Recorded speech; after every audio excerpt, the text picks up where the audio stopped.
দুই বন্ধুর মহানুভবতা। মোতাহর রাসেল দুই ঘনিষ্ঠ বন্ধু, দুজনই গ্রামের একটি মাদ্রাসায় পড়াশোনা করত।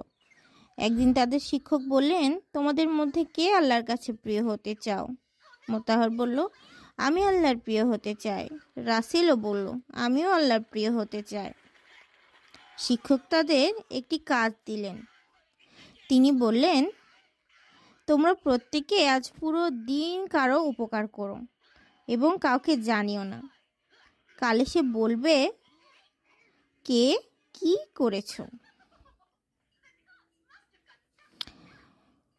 তাই জন্যে তারা কাজে বেরিয়ে পড়ল। মোতাহারের কাজ।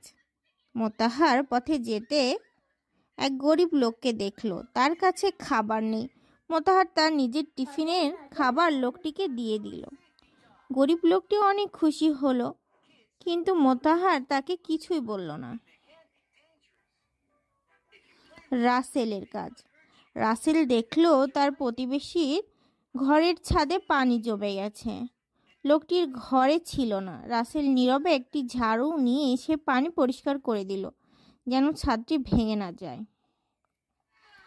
এর পরের দিন তাদের শিক্ষকের সাথে দেখা হলো। শিক্ষক তাদের পরামর্শ দিল। তারা মাদ্রাসায় গিয়ে শিক্ষককে তাদের কাজের কথা বলল।